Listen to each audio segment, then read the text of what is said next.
Hi, this is Maurice LaMarche, and that name will mean nothing to you nor the sound of my voice, unless I become the brain from TV's Pinky and the Brain, or Calculon, the star of all my circuits from Futurama.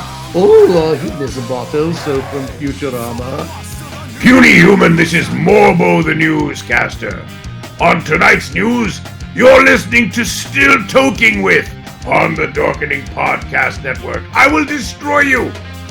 Now I'm proving that this battle I am never losing. I'm choosing to ignore the cuts and bumps and bruises. What's happening, everybody? No, it's not Wednesday. It is Tuesday. But here we are anyways. Just gonna fuck with me, don't you? Did I say talk? That little voice in your head. Oh, man. Welcome to another kick-ass episode of Still Toking with. You know who I am. Real quick, though, before we dive into the show tonight with our amazing guest and our amazing hosts, real quick, the entertainment industry took two big hits this week. First on Sunday, Malcolm Jamal Warner passed away in a swimming accident. And then today, we lost the great Ozzy Osbourne. So from all of us here, we want to send our condolences to both families. And we're keeping you in our thoughts. With that, let's move on to the man who brings the flash to the show, Mr. Jeffrey Mark. Good afternoon or evening, wherever you're watching us. And thank you for mentioning that. I knew Malcolm. I've known Malcolm for quite a while. I only met Ozzy once, but the footprint these people left in our lives, two hits like that in 1 week. But we're not here to mourn today. We're here to talk and have fun. And I can't think of any other people I'd rather have fun with than the guy who was just with us, Ben, and the handsome guy you're about to see, our other co-host, Jeff Holman. Jeff, how's it hanging, boy? Low. All right. Not really, but I can fake it. So they say, Tuesday. This kind of messes my week up a little bit when you shift us from Wednesday to Tuesday, but it's okay. I just feel like it makes my week longer now because tomorrow's not Thursday. You follow me? You'll be okay. You'll be all right. Yeah, I know, but I'm really curious, about this guest we have. I've been trying to formulate questions, and it's like they just all come out shitty. They just come out shitty, and I'm being an adult male, I'm kind of afraid to ask some of these questions, but maybe not. We'll find out. We will find out. So let's wink, wink, bring her right in, Miss Brook Urick. Hello, thank you for having me on this Tuesday of all days. I didn't know I would cause such stir among you. And thank you for anyone listening here on this beloved Tuesday. Well, the only stir you're causing is by being a beautiful woman in pink. That's the only stir you're causing here. Right. So generally we don't shift the shows to a Tuesday because of our analytics and things like that. But we had you booked, and you are being whisked off to an event tomorrow. Well, the event's Thursday, but you're being whisked off tomorrow. So instead of waiting till November to have you on, I was like, oh no, we'll just shift it. It's cool. Thank you so much. I really appreciate that. It means a lot. Well, at least you didn't change the damn time. That really would have fucked me up. I thought about it. Brooke, my saying what I said about pretty in pink, that's a good first question. In 2025, in the 21st century, do women take offense when men mention that if you give a compliment to a pretty woman or a handsome man, do we have to not do that anymore because it makes people uncomfortable? Well, personally, I think it's okay. It's especially okay via video because I really don't have to worry about you like getting handsy or anything like that. So it's Brooke, kind of you haven't read my publicity. You never had to worry about me. These two, yes. Well, no, I mean, either way, it's like you're less threatening through the screen. So I think that's especially fine. But I don't know. I guess it just depends on your own personal feelings about that. It is a tough one. The name of your book, Wink, Wink, Nudge, Nudge. Did you get that from Monty Python? Or is that just a part of your life? I got it from my publisher actually, and I think he was doing a Monty Python thing, but I described to him what was going on, and I used that phrase a couple times because we talked at length, and he just said that should be the title, Wink, Wink, Nudge, Nudge. At that point, I really wanted to please him, so I was like, "That's a great title," but also it really is a great title. It is. As I kind of explored it a bit more, but I feel like that it keeps coming back again and again.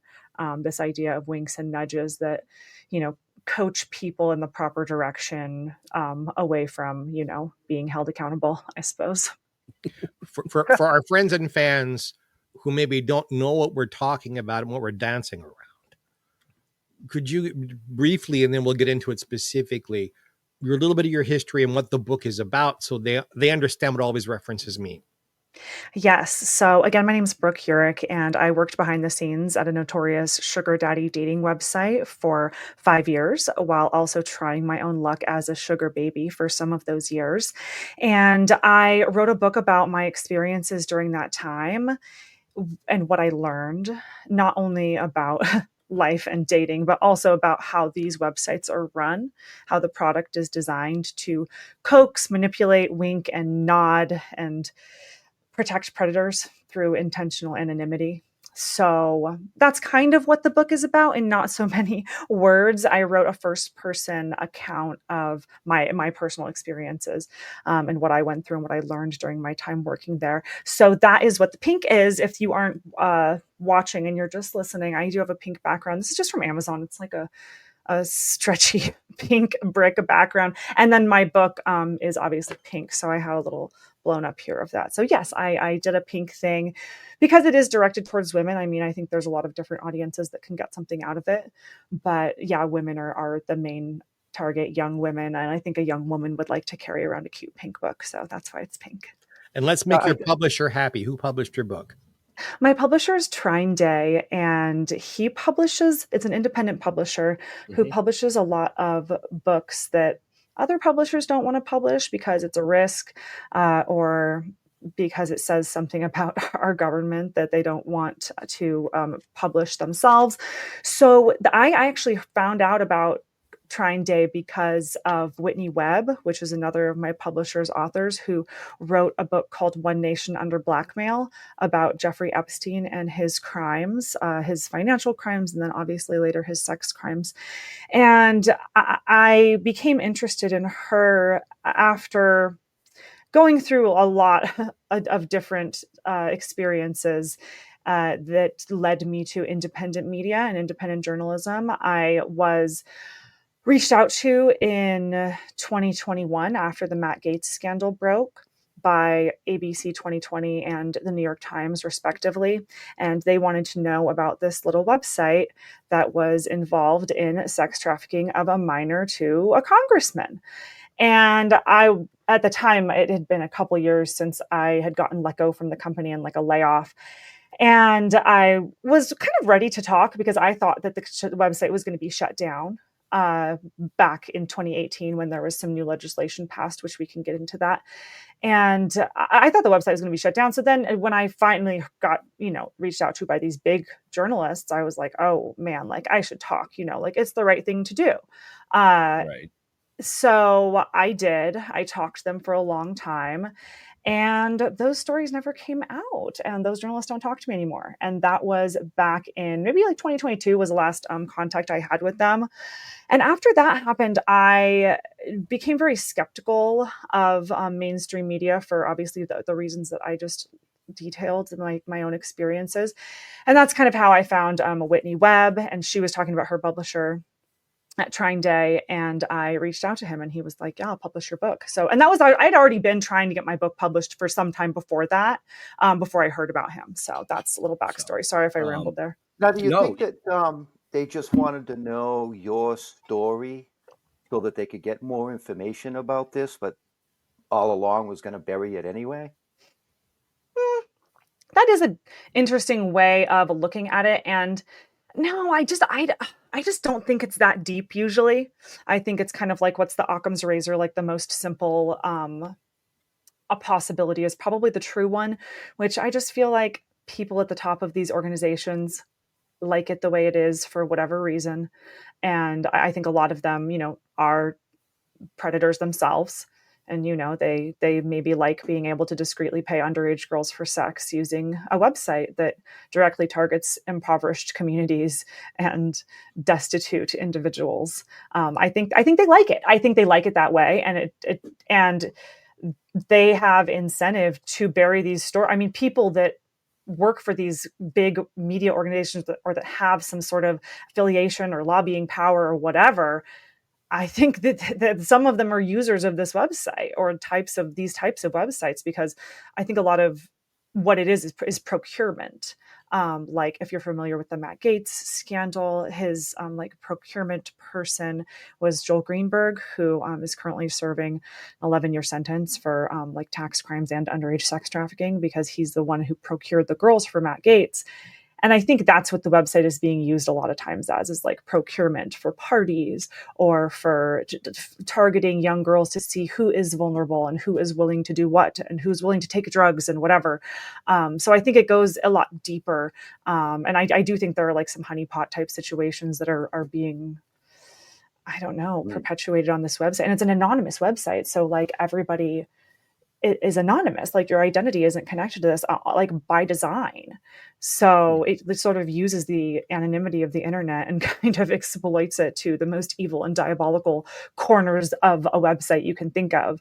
And that's what I try to detail in my book, is that over and over again, I'm met with like the imbalance of power being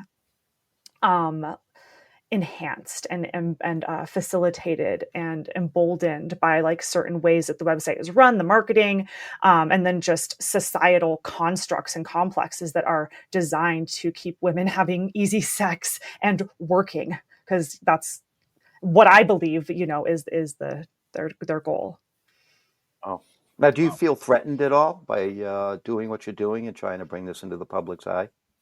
Yeah, I do. But I have felt called to tell my story because I think most people are too scared to do that, and too embarrassed to talk about what happened to them, to talk about being a victim. It's a lot easier to just forget.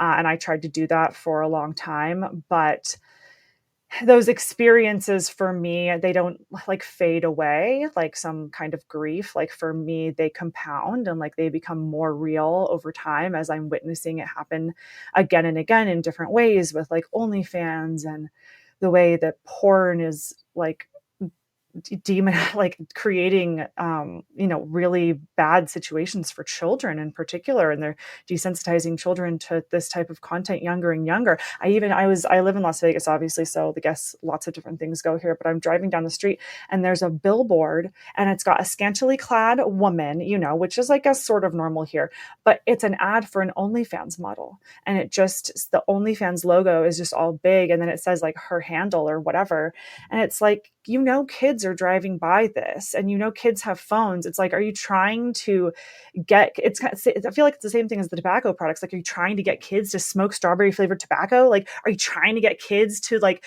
be desensitized to OnlyFans and for that to be like a household name? Anyway, I don't know where my stories are going anymore. I guess you'll have to reel me in. Well, I have a, if I can, Brooke, I've been in show business since your parents were little children. So I've always been aware there is this thing, and it applies to show people. It applies to CEOs. It applies to people who travel for work a lot. All over the world, there has always been this thing for people who can't be at home, who are maybe they're single or they've got families at home, but they're not there half the time, where you discreetly make a phone call and one receives some companionship of one's liking. It was done through phone. It was done by concierges in hotels. This has been going around for years and years and years, but not the underaged thing. Right. That it isn't a new thing, unfortunately, because Brooke, I'm with you. I was used as a young person, so I get it. But do you think it's the internet and the ability to do so many things? I mean, a phone call, there's a phone number, you have to talk to a person's name. Where the internet, it's click, click, click, and stuff happens.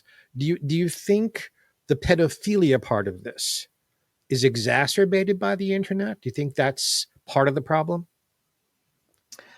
Yes, and thank you for sharing, and I'm sorry that that happened to you. Thank you.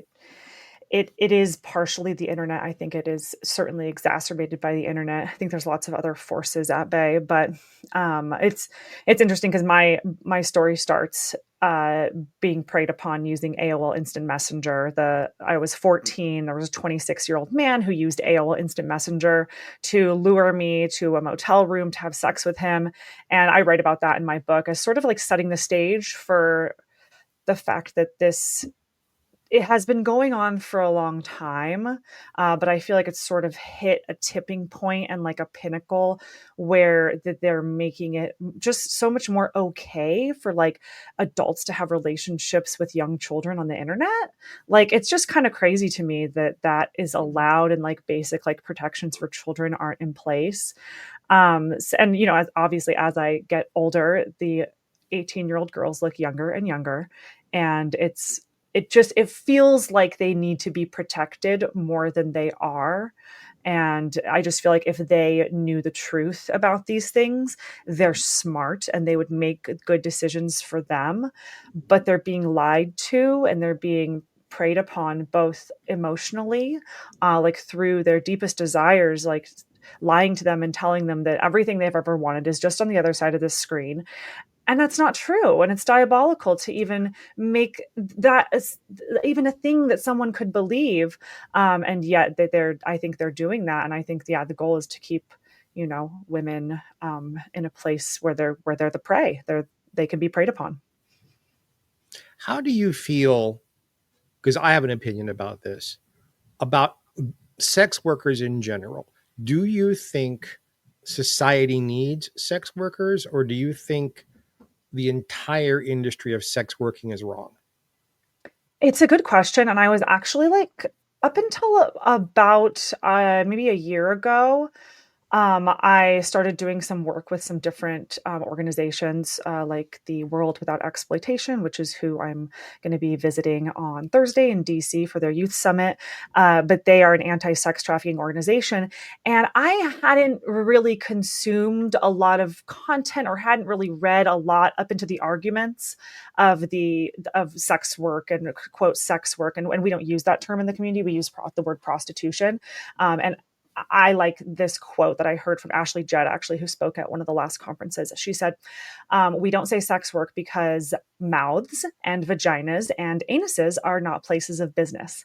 And I really like that. I think it stuck with me. And I knew they didn't use that word. But in my book, I did use that word because I didn't really know that yet when I wrote it. I just like found myself sort of thwarted into this community where I had kind of initially a sort of libertarian like argument. Like that's just the one that like came up in my head.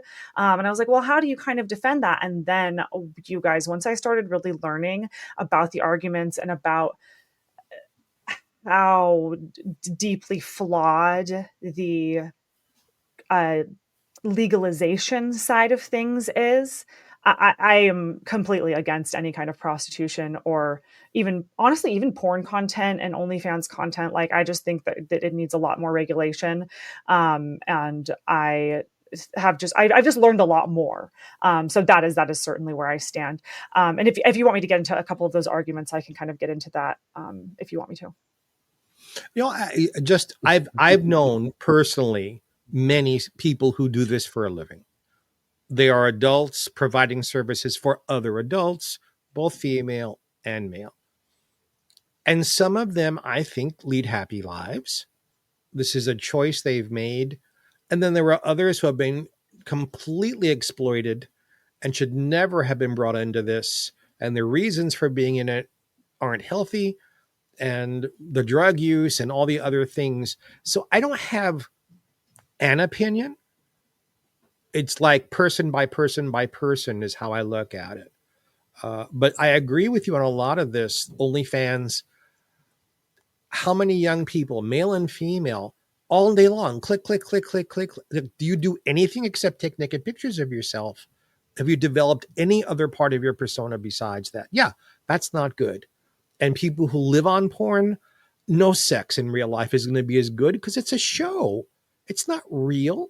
It's a show like I Love Lucy was a show. And it's directed and it's produced and it's written and it's not real people having real sex. But what about the folks out there who just are socially backward? So I'm not of one mind about this. I'm kind of confused myself, if that makes sense, Brooke. I always come back to the old saying, a broken clock is right twice a day.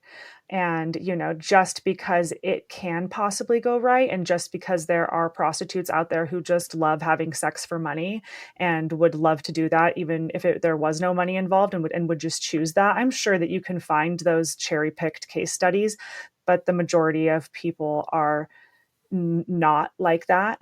Most of them want to get out of it. Most of them are trafficked or forced to do it for the money.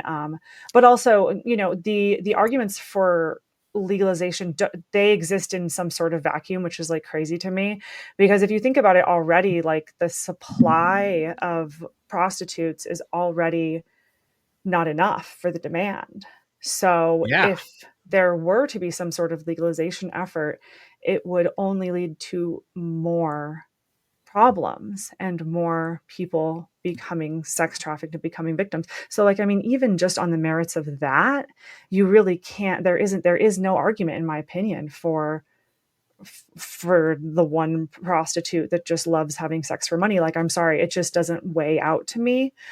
So that's kind of where I landed. And that's just one of the kind of many arguments that I think the legalization side, it's the easy side. It's like the easy arguments. But when you start actually picking them apart, there is no argument for legalization, in my opinion, when it comes down to actual people being impacted. I think Yeah. men just need to masturbate more, and that'll just keep them out of trouble. Well, it's not even that. I think the masturbation and like the porn is like part of the problem, because men in particular, and I mean, I don't speak for you guys, but maybe I speak for some men.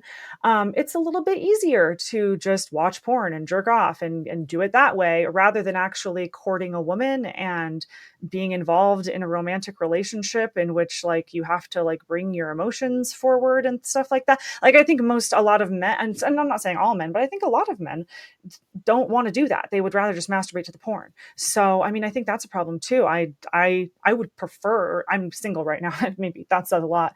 But I would prefer that my partner doesn't watch porn, because I don't think it's just about getting a quick jerk off. I think it's a lot more damaging. And it's perpetually more violent. And they keep feeding you more and more violent content. And it's also like free, like the content is free. So it really begs the question, like, are you the consumer or are you the product? Are they selling your data? Are they finding out about what you're into, about your deepest, darkest desires through this like porn? Like, it's sinister. It's literally evil. Like, it's like, can you not see that it's evil? Like, I can see very blatantly that it's evil. So maybe I'm going off the deep end, as it were, but that's something I No, not at all. Not at stand all. strongly on. No, go ahead, Jeff. I just had my 38th wedding anniversary, and I married my high school sweetheart. So I understand, and most men don't get that opportunity, and the first thing that comes to mind is what just happened at the Coldplay concert that went international. Okay. Oh my gosh. I had to bring that up, you know what I mean? Because Dude, you're a mess. I think that for a lot of men, and I speak for myself. I'm very dedicated to my wife, but I'm also a man. You know what I mean? And my head will turn. I'm a guy. If we're driving down the street and she's actually pulled over, stopped the car, gotten out, and said, "Hey, miss, can you turn around? My husband wants to get a better look." You know what I mean? And that's just our relationship. You know what I mean? Because it's been so long that it doesn't even matter. It's 100% trust. You know Well, what I mean? bless your heart, Jeff, may I just say. Well, thank you. I think. Yes, no, I mean, I wish more men were like that, were devoted to their wives, and I mean, understand that, yeah, you are a man, and of course you're gonna have certain urges, but you're also devoted to your wife. So, pick I, your I hard, pick your struggle. I think all three of us here are basically Yeah. monogamous men who understand the bigger world of sex, but Right. in our hearts and our souls, we're monogamous types as opposed to players. And I guess It's not just men that can be the problem I was either. going to go right. That was where I was going. Because I mean there was can't remember her name. There was a woman. I don't know the exact the whole story, but from what I understand, she wanted to have sex with 1,000 men in a short period of time. Yeah, that's an OnlyFans star. I think that one's Bonnie Blue. The other one is Lily Phillips.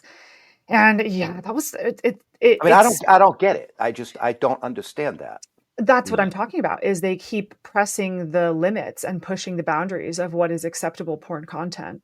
And because it's so difficult to make any money on these OnlyFans platforms, and it's very interesting because I'm going to set this up now because I think it'll come back. So sugaring is one side of this like prostitution coin, and then the other side I feel like is OnlyFans because it's two sides to the same coin. They use the same tactics and same strategies to lure young, sometimes underage girls into these lives of prostitution and sex work because most of the OnlyFans models are also prostitutes and also porn models. So there's a lot of crossover there because once you are a successful porn actress, you can get a lot more money for being a prostitute.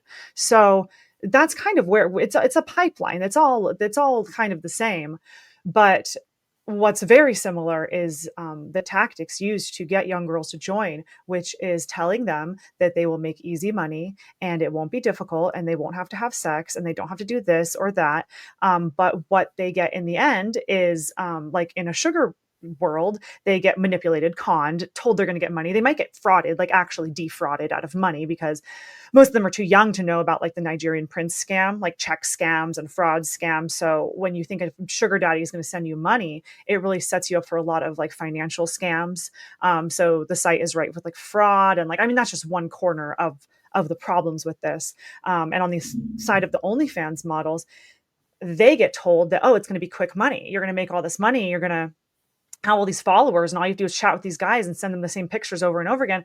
But what they find is that the average OnlyFans model makes like $130 a month and makes cheap amateur porn content essentially for free and ends up with this content of her on the internet for all eternity. And with OnlyFans, you can't be anonymous. You have to have your identity linked to that because they're very strict on underage people. I'm sure they still squeak through. But part of the problem too is that these girls make the most amount of money right before they're 18 or when they turn 18.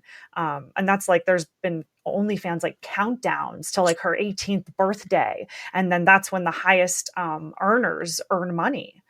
So anyway, it's a very horrible, predatory system to, encourage girls to be sexually permissive and to have sex easily because that's kind of what the design intends. They want women to be easily having sex because that makes them easy to control. So what do you think it's going to take to shut it down? I don't know. It's interesting because I was working with the National Center on Sexual Exploitation, and I have been working with them for like a couple years off and on, and like they have been hopefully trying to get this website and others like it taken down. If you want more info on it, you can go to their website that actually has like some web pages about what's going on seeking arrangement and exactly why it's we believe illegal and criminal what's going on there. So yeah, I think it's just going to take time. And there was actually a really interesting report that came out, the Matt Gaetz House of Representatives ethics investigation. I don't know if you guys are familiar with that. I mean, you heard about probably like the uproar in the Of course. media and whatnot. It was Yeah. why it was. I mean, it was part of why he like got appointed to the attorney general and then had to step down. That whole debacle. Anyway, it was a whole thing. The news cycle. So much happens. It's like hard to even remember like the details. But this ethics report came out in regards to what exactly happened with Matt Gaetz, and it's very damning for Seeking because it explicitly names like seeking arrangement and sugar daddy websites like several times and outlines in detail their role in facilitating sex trafficking of a minor.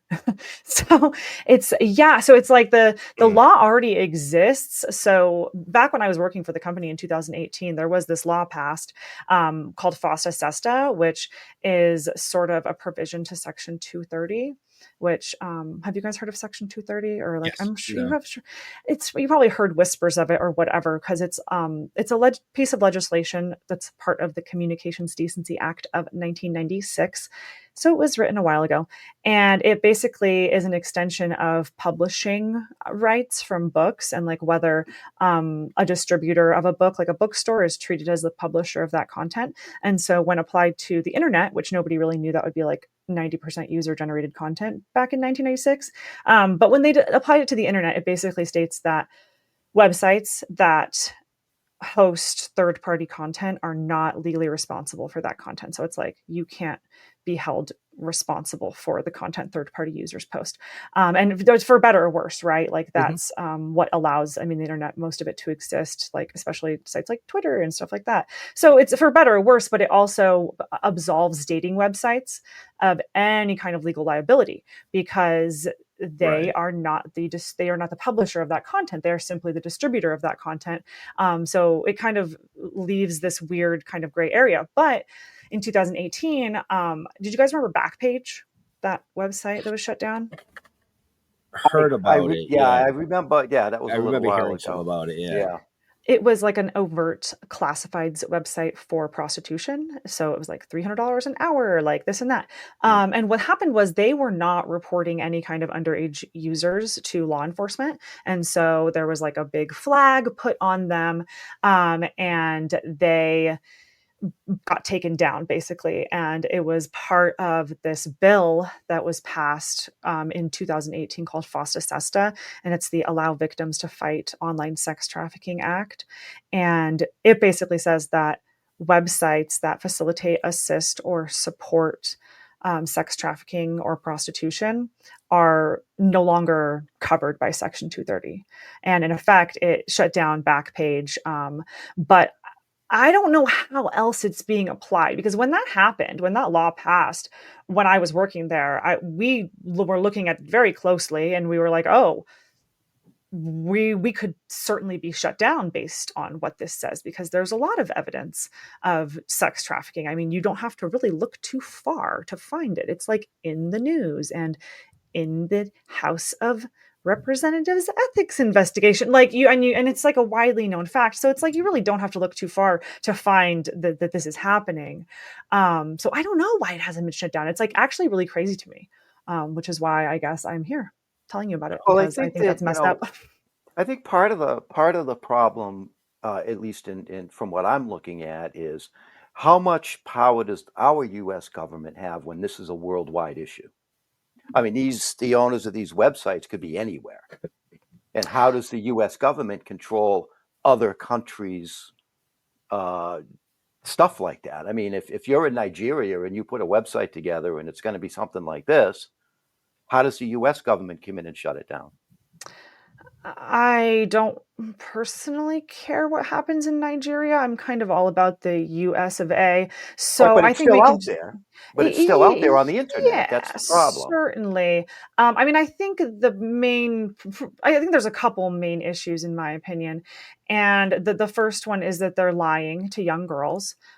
So that's kind of my goal, is to tell young girls and boys, whatever, the truth about what's really going on. So I think that's the first part.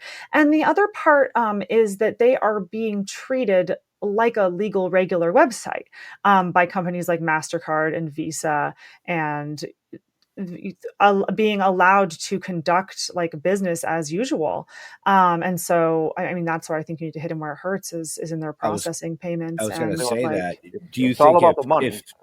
if MasterCard and Visa and Venmo and all these payment styles shut that down, do you think that would help, or do you think they're just going to find another way?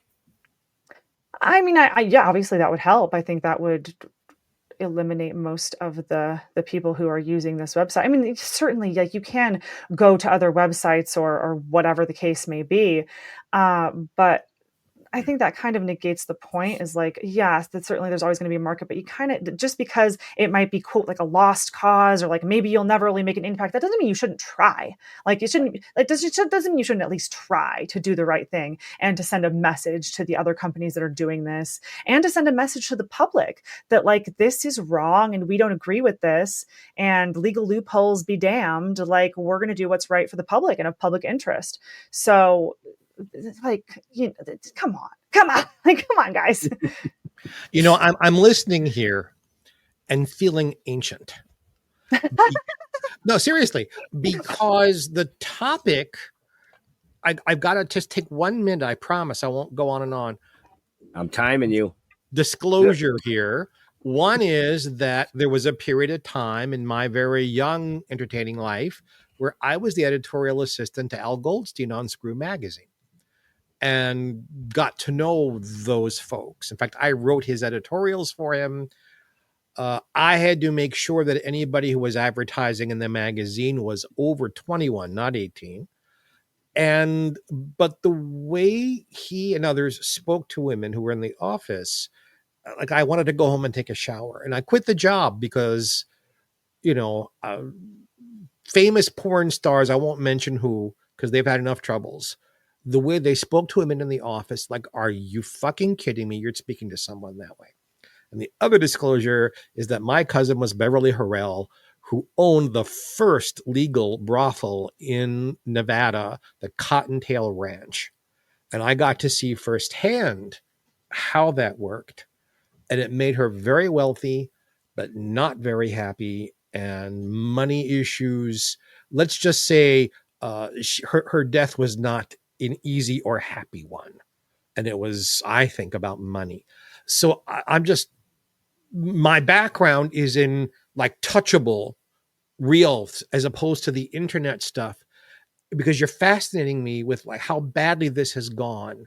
And I'm so sorry. I'm so sorry. But, and again, we've asked you how to fix this.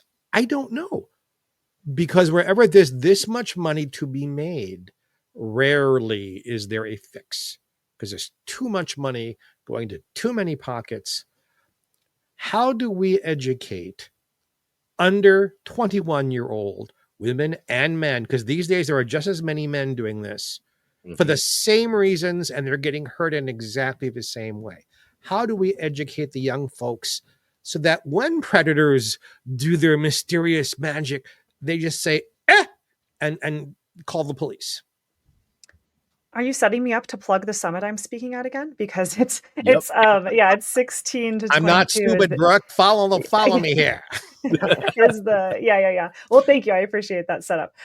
Because that's my goal, is to speak on college campuses and among young people, and to just tell them the truth. Because I think most people don't understand like the real reality of what happens when you join a sugar daddy website and thinking you're going to make some easy money, or when you join OnlyFans. I think that the content out there of those people being super successful is a lot more delicious, especially to the algorithm, than the stories of what really happens, of abuse and being victimized and all the worst things you could possibly imagine.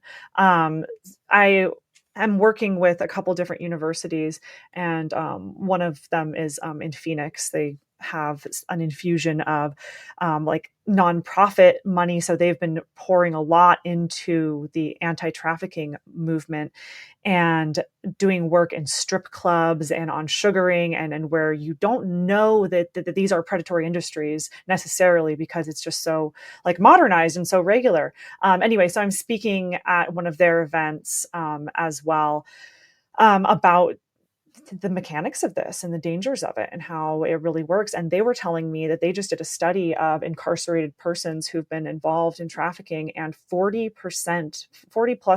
% of them had been involved in, quote, sugaring.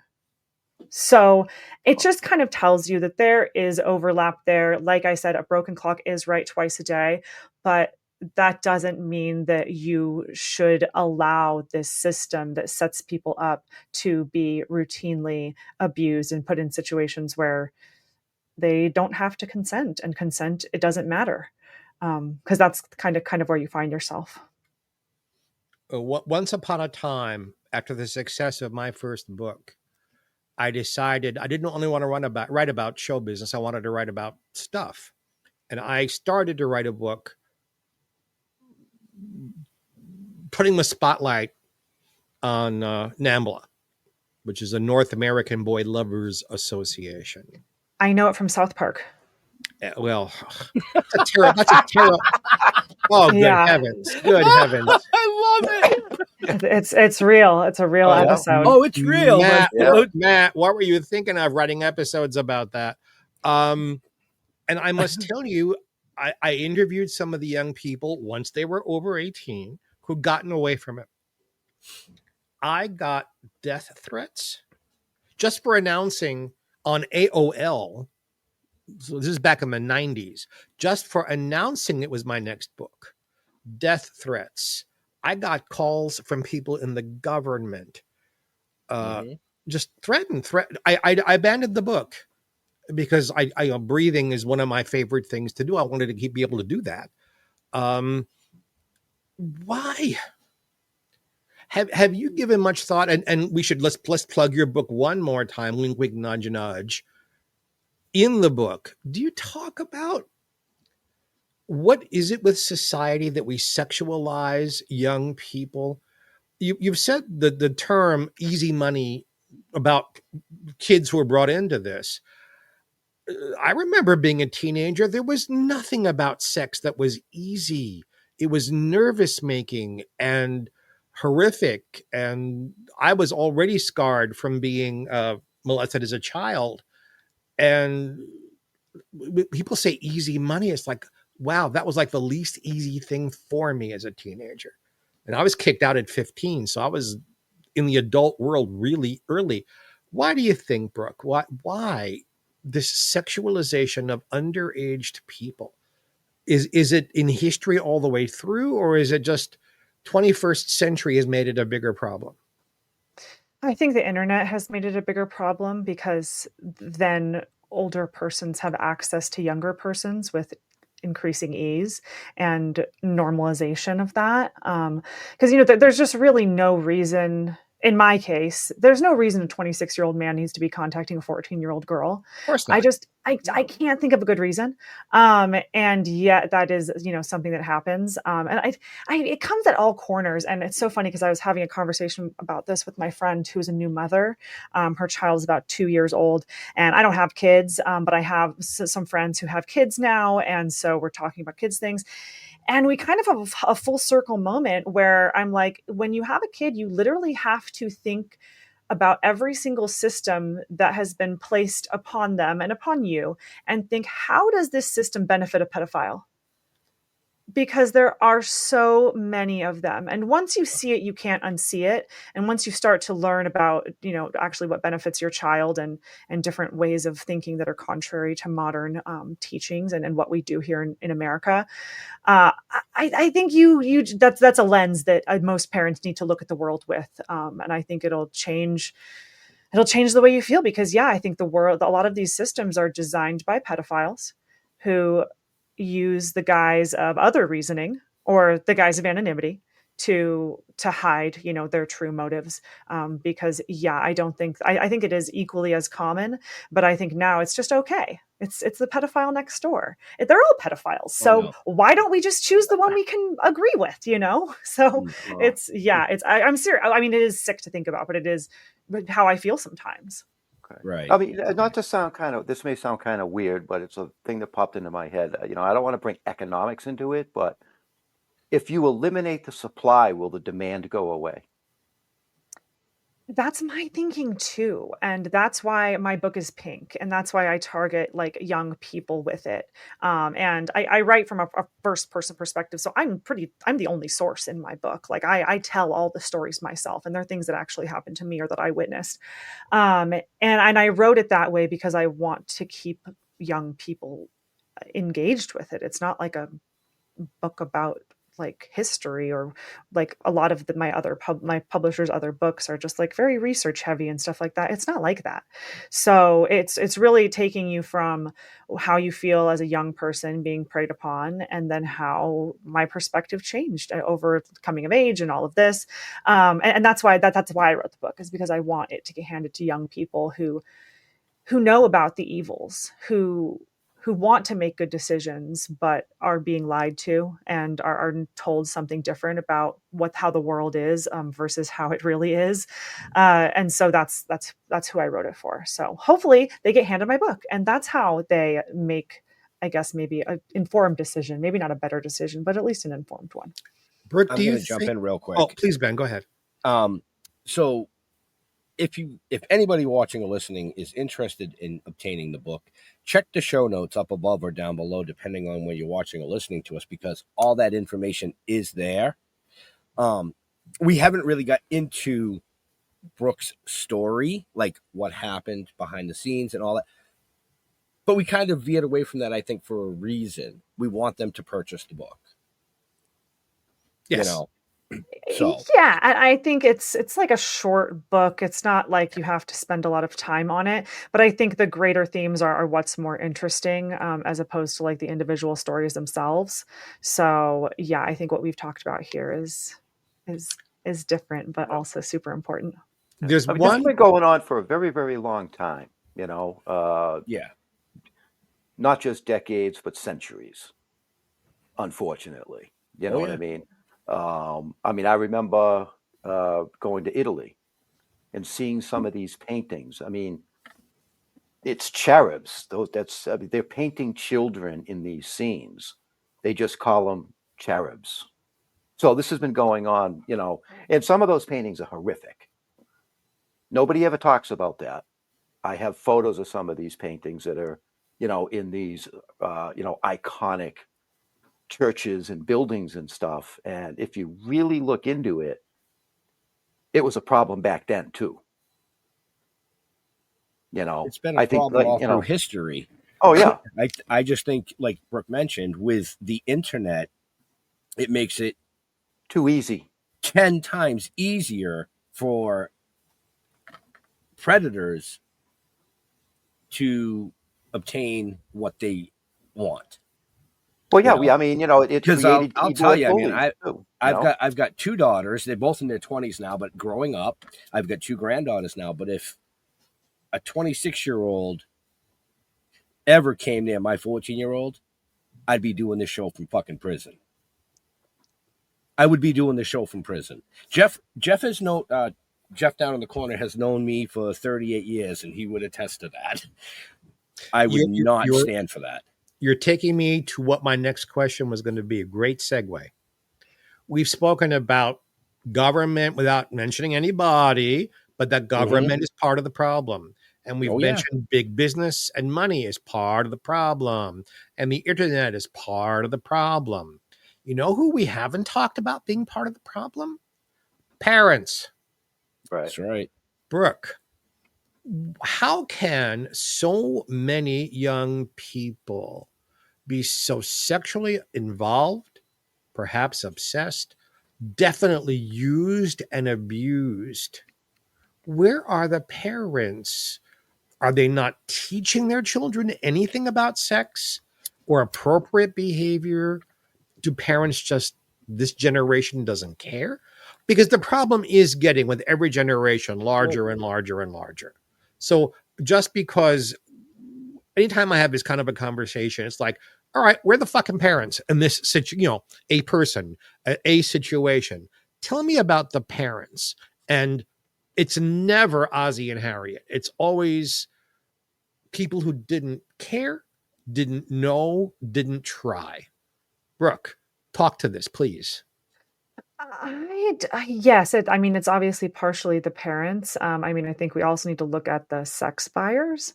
I think it's really important to look at where is the demand coming from, more so than even the parents, because you can't control what your child is going to do. You can try and guide them and teach them, but I think most of these parents are coming from places of quote sex positivity and feminism, which was what I was brought up on, which when I look back, I think that those systems were put in place not to benefit me, but to benefit men, so that men could easily get sex with me for nothing.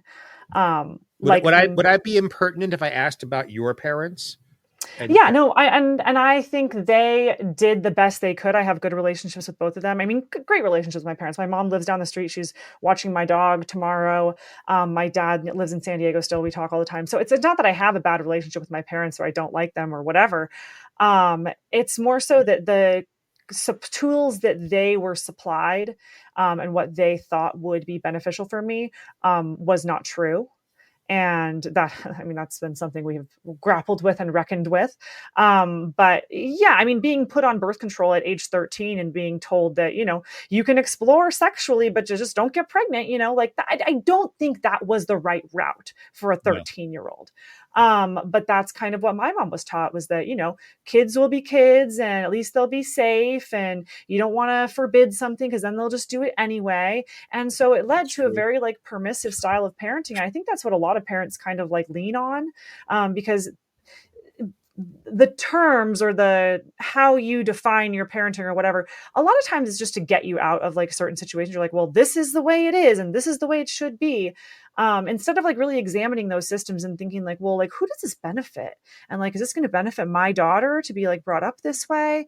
And that's just one of the kind of revelations that I've had being off the birth control and awakened to a lot of these ideas and systems that I think kept me down for a long time. Yeah. I want to bring the schools up too, because schools need to do a better job. They're doing a lousy job when it comes to this subject. Well, they should hire me and have me come talk to their kids. I'll tell them what's good. We need to get you a booking agent for being a speaker, Brooke. See, you need an agent for this. Thank you. Yeah, I have been working on this. I haven't found an agent who is willing to represent my unique niche yet, but yes, I would love that. If you know anyone, please send them my way. I actually just created my little speaker one sheet, so I'm ready with that because I've connected with some other speakers in the space. So I'm trying to like kind of follow in their footsteps and do some more speaking engagements. But yeah, as of right now, I only have the two that I mentioned booked. All right, friends in show business, this beautiful young woman, where is she? There she is. Needs an agent, needs a booking agent to get her on the speakers tour. So let's help her out. And as Ben will say later, above and below, you can see the contact information. And Brooke will tell you later how to find her on public media, et cetera, et cetera. So let's get this lady working because her word needs to get out there. Absolutely. I just want to jump in as a parent. I have 3 biological children. When I got remarried, I adopted my wife's 3 children. I told both my daughters from a young age, 13 and up, there's only 2 things that men want. Your shirt and your pants. If they tell you they love you, they're fucking lying. When you get out of high school, then you might find love. Well, Jeff, you were an exception because you were in high school. Well, yeah, but I also had a 100% Italian father-in-law when I was dating his 14-year-old daughter. Right. Okay. And when I get called into the room and he sits me down and he points at me and he says, the only reason you will go out with my daughter is so that you can fuck her. That's what he said to me. Yeah. I had to prove that I was a man. It took 5 years. Right.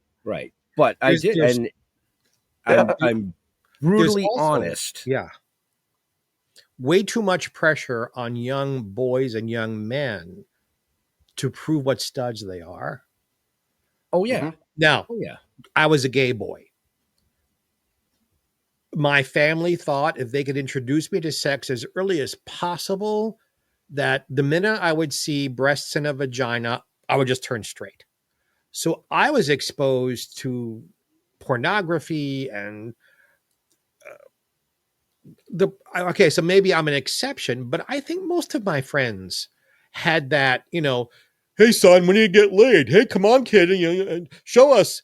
And the locker room talk and the gym and how boys speak to each other, there's huge pressure there to be sexual before I think any young person is emotionally ready for it. Does that Right. sound true to you, Brooke? Mhm. Yes. And I think it all starts with porn, and being introduced to porn at increasingly younger ages. I think that's by design too, is like they want kids to be looking at porn so that they're willing to have sex with adults. I don't know. Back in my day, it was a Sears catalog, so My day too. My Right. day too. They had underwear Yeah. for men back then too. I looked. Yeah, I can't remember the first time I saw porn. I don't think I watched porn as a young, as a very young person, but I know that that's super common. I'm actually looking forward to the plug in the summit again, the youth summit that I'm speaking at. The opening keynote is a 20-year-old who got addicted to porn at a very young age. She talks about her experience being like desensitized to it and what that was like being a child addicted to porn. Like that's a crazy thing to me.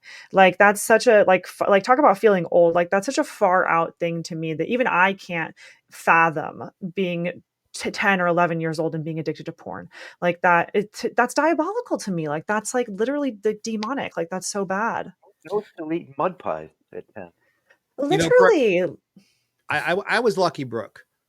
I had grandparents whose morals were so solid, good in a good way.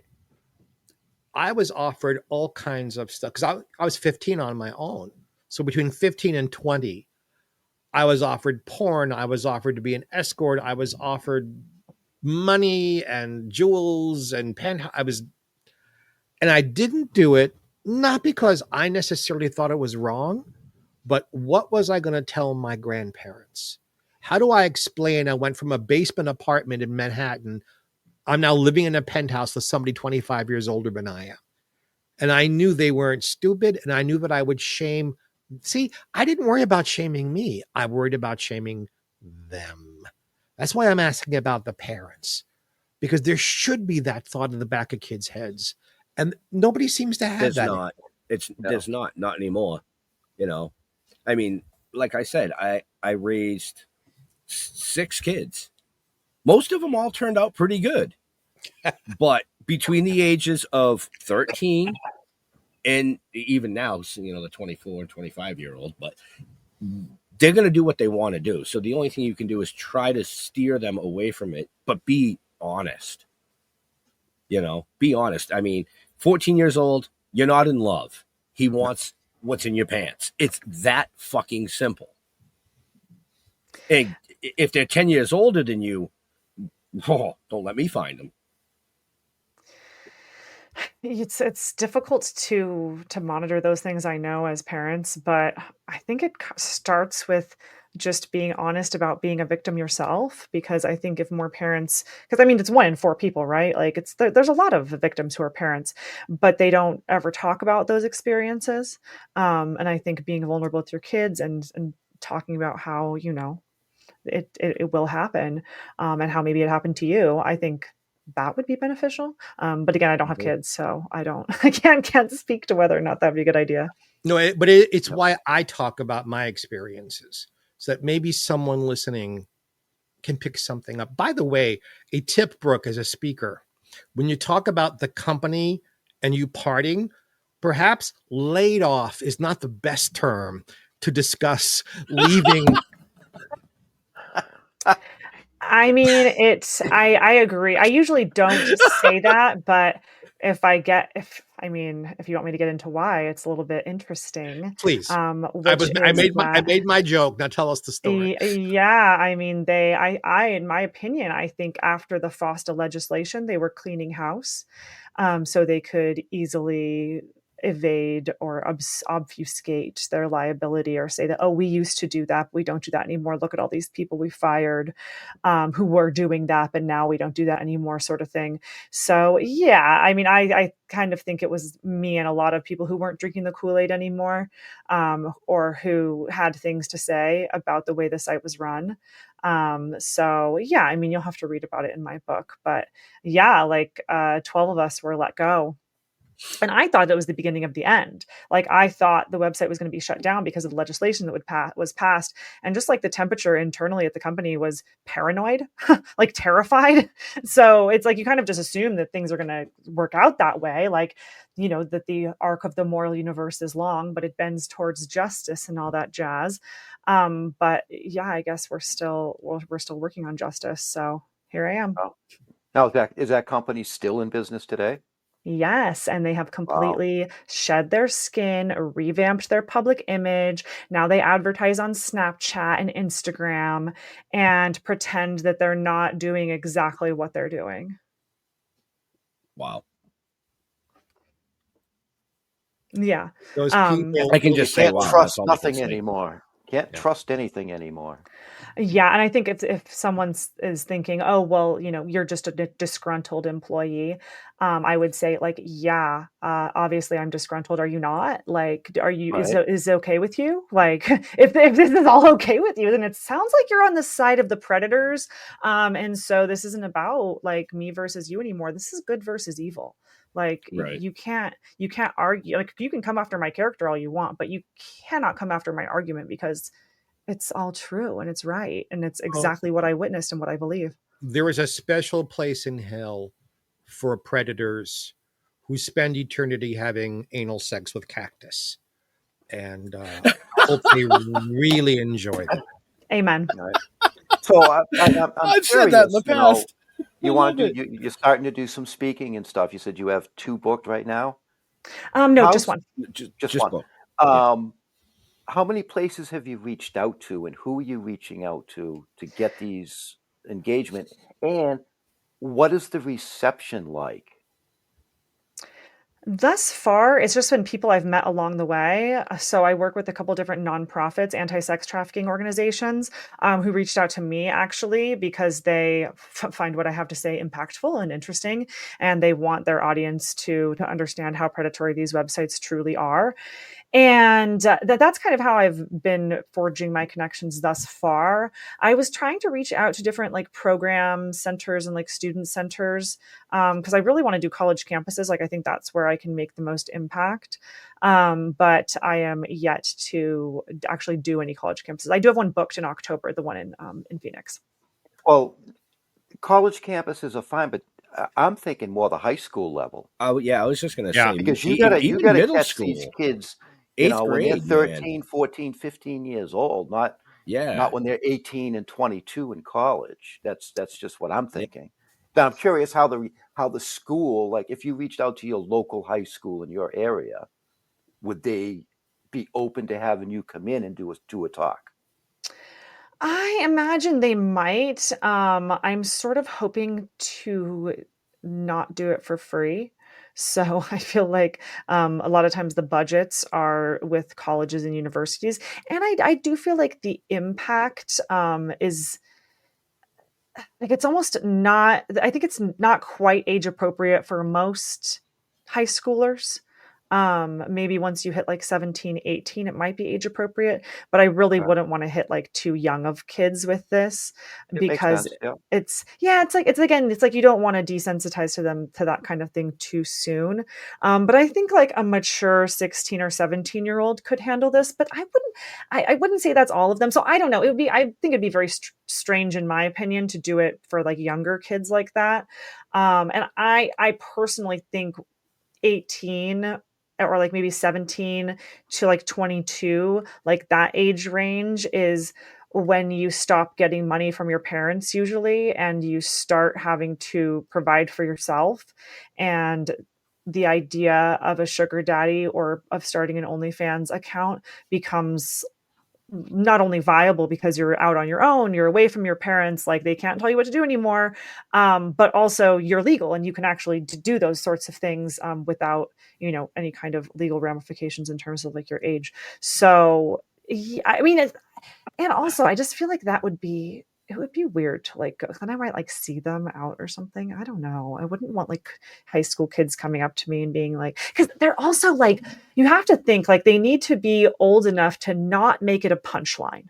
And when you're too young and you don't really understand it, it's just a funny thing.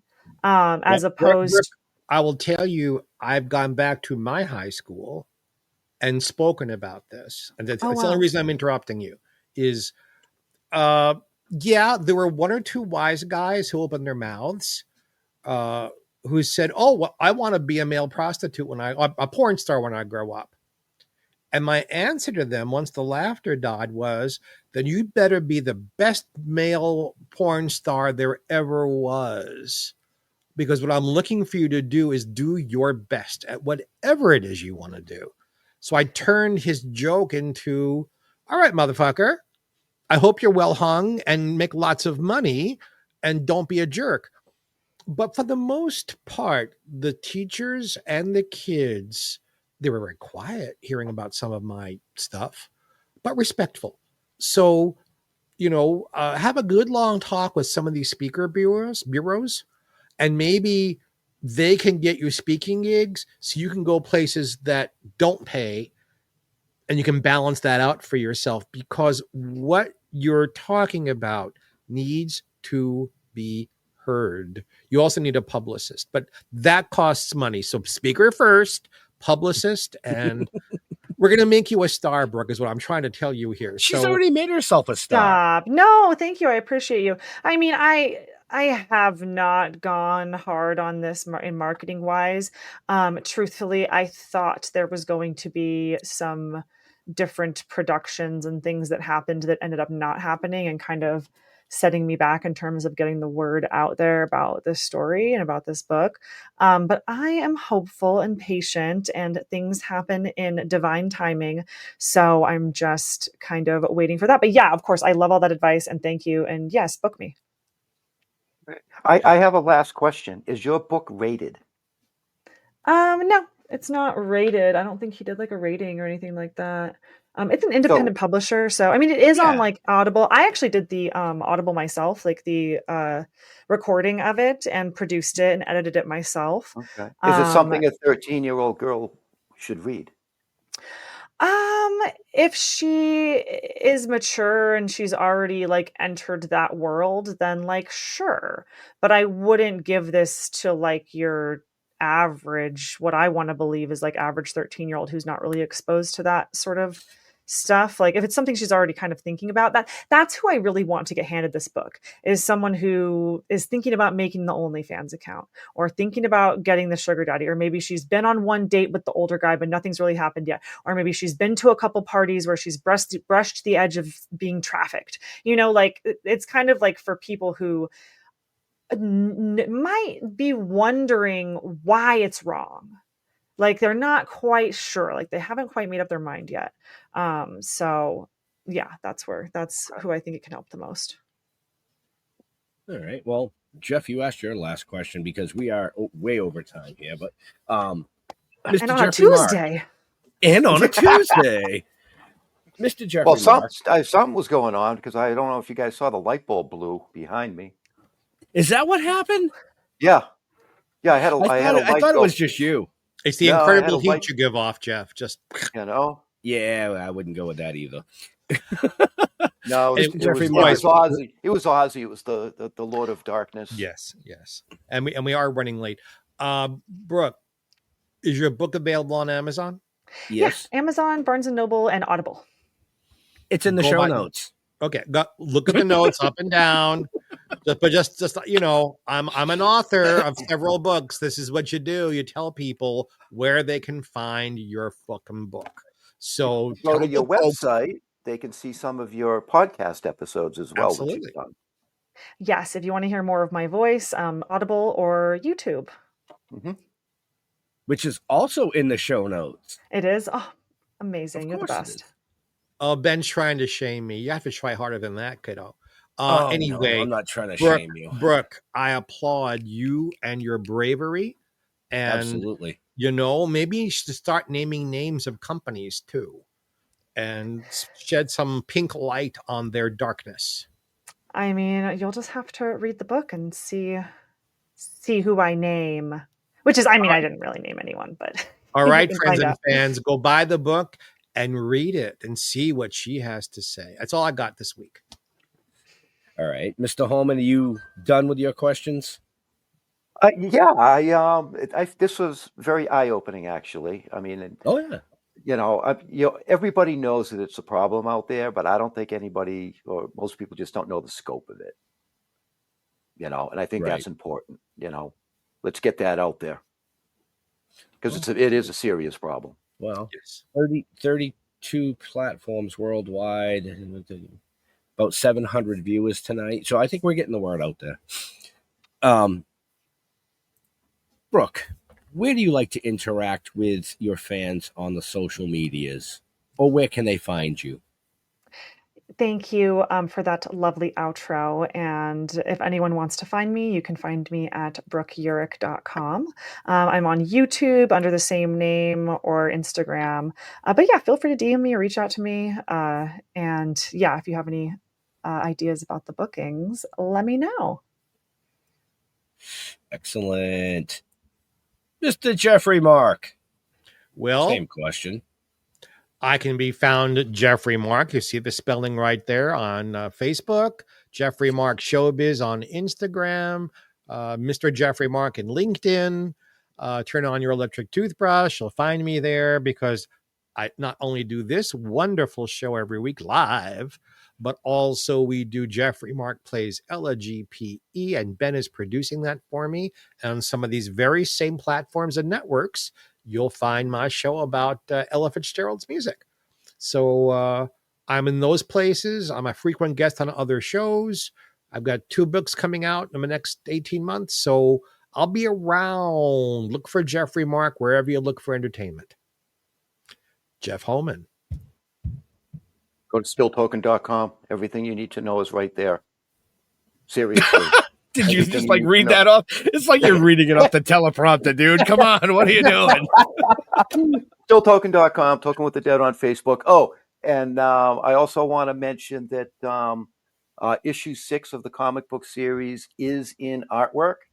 We're getting the preliminaries now. It is looking fantastic. So keep your eye out for some teasers and stuff that'll be going out.